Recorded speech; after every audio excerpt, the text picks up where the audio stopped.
Easily one of my favourite Coldplay songs. Higher Power here on BBC Radio WM. Time now for a bit of mind, body and soul. So this is where I get to chat to some incredible people and basically get tips on how we can improve our mental and physical well-being. And today I'm joined by Campbell McPherson. What an incredible name. What, like, proper name for the stars, isn't it? Do you know what I mean? But Campbell McPherson is an author of the self-help book You Part 2, Thriving in the Second Half of Your Life. I'm so here for it. And Campbell joins me now. Hello, how are you? I'm really well. What a perfect intro song into this segment. Well chosen. Absolutely. And you know what? Didn't even plan it, Campbell. Didn't even plan it. Yeah. Don't believe it. So listen, what's the book all about then?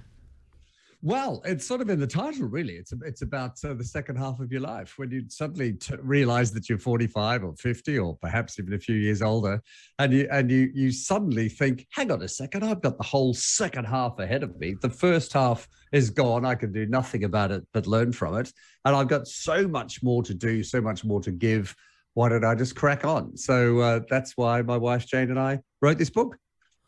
Wow. I'm kind of here for this. Like, I'm here for it because you're right. Like, a lot of older people, when they get to a certain age, they do kind of just go, well, I've lived that part of my life now, so I'm just going to just chill out. I'm just going to do nothing. But actually, I mean, your kids have gone from the nest if you've got kids. Yep. You know, you're there with, your husband or your wife or whatever, and you don't just have to sit in the house.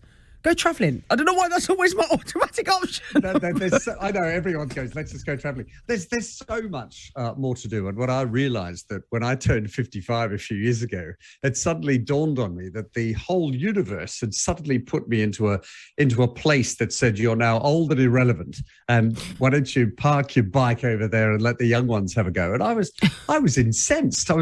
So on my 55th birthday, I was suddenly inundated with emails from Viagra and for adult tenement, adult nappies, and from pension companies. And I thought, hang on a second, I've only just worked out what I'm good at, what I'm never going to be good at, and I'm really looking forward to the next 30, 40, even 50 years. I've got so much more to do and give. So Jane and I sat down and said, right, we're going to write the book that we've always been talking about. And wonderfully, Hachette published it, which is fabulous. That's amazing. And, in this book, does it just talk about your journey, or does it talk about, does it give tips and ideas of what you can do?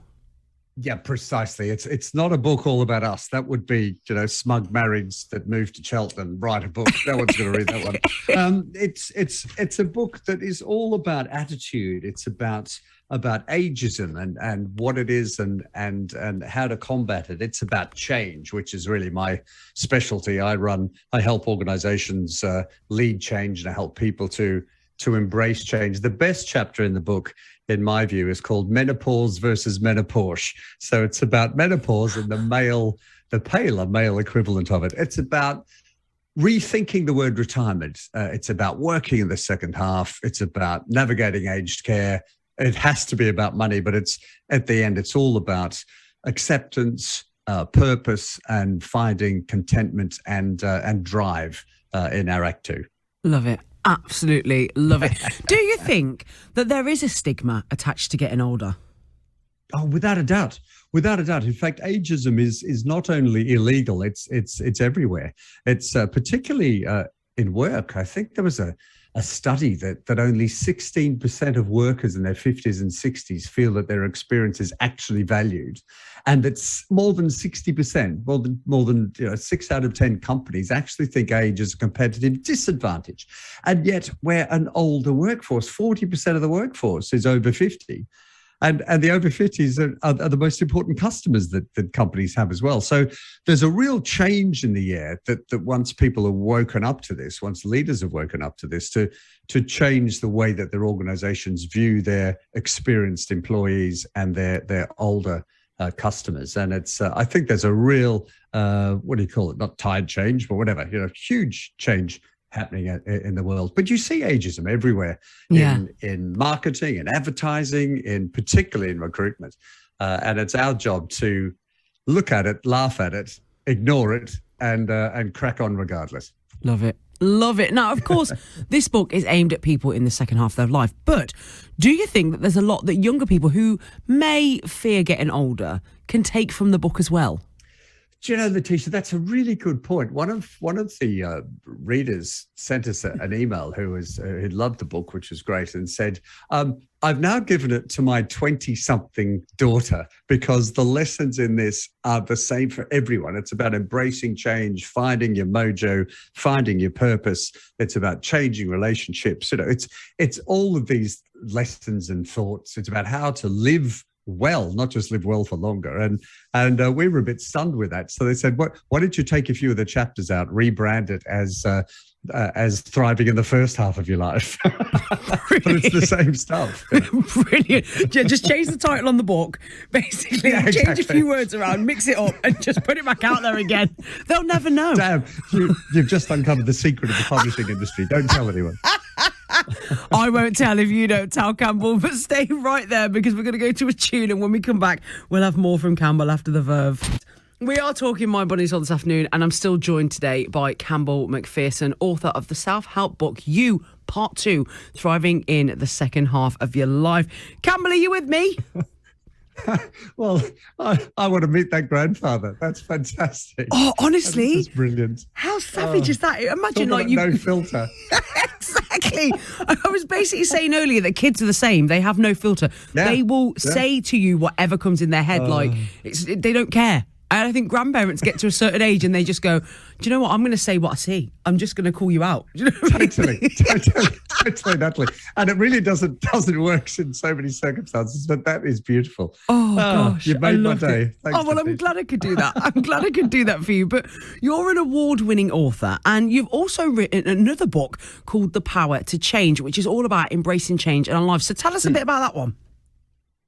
Well, that was published a couple of years ago by a business publisher called Kogan Page, and that's aimed at employees fundamentally, helping them to be able to embrace change in a company or a business workplace. But of course, it's also how to embrace personal change as well. So I've taken a few of those chapters and put it into You Part 2. So You Part 2 is actually my third book. So the first book was The Change Catalyst, which is all about leading change, and that's the one that won the Business Book of the Year a few years ago. And The Power to Change is about how to embrace change personally, but particularly in business, personally in business for employees. And this one is about how to embrace the inevitable changes that happen in the second half of our life, because it's all about change.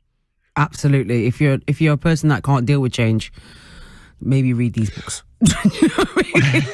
Well, we have to. And the first step is to realize, and this sounds really simple, but to realize it's inevitable. And so many people don't. They think, nothing's going to change, nothing's going to change until it does. And then it's a huge shock. And often people can't cope with that shock. But if you realize it's just a part of life, it's tough, it's emotional, it's personal, but it's also inevitable. So we simply have no choice but to embrace it. Because if we don't, we end up becoming a victim of everything that happens to the world. I'm here for what you just said. I am absolutely here for it. But I can tell. As well as being an award-winning author, you're also an international business advisor. So tell us, what does that involve? Well, it involves sitting with CEOs and with leadership teams and helping them to get their act together, to be perfectly honest, to clarify their strategy, to build their teams that actually work well together, and not as many senior teams do, and then to align their people to actually deliver. So it's about motivating people. It's about helping them to want to change, which is frankly the secret of leadership, and then to be able to achieve the strategy. But it's also helping them to build a mindset that no strategy is set in stone. So it's really helping organizations to change to be more successful. That's it in a nutshell. It's slightly more complex than that, but that's fun. That's the crayon version. I was going to say, like, it sounds like it could be quite, a stressful job. So how do you like to unwind and relax then? Well, that is a great question. I what I should be doing is joining my incredible wife and her yoga lessons, and she runs yoga retreats, which I always go on. Wow. And she runs weekly yoga classes and one-to-one. So I do that once a week, and I know I should be doing that more. I go running, I go swimming, and I just love to socialize with friends. But I actually find my work to be exhilarating, to be honest. Yes, it has its challenges, but to helping leaders and helping people to change and be even better at what they do is it's a privilege to have fallen into it after all these years. Amazing stuff. And what would be your top tip for improving our mental and physical well-being, Campbell? Number one, acceptance. It really is about acceptance. And number two is to be able to look inside you and realize the wonderful strengths that you have, that the values, the strengths, and the higher power, as we started this, that you actually have, and then build your future based on what you're good at, what you want to be good at, and not to worry too much about the things that you don't do particularly well, because none of us do everything well. Literally was saying this yesterday. Everyone that strives for perfection, nobody in this world is perfect. Nobody can be perfect. I love it. Now, if anyone would like to check out any of your books, where can they find them?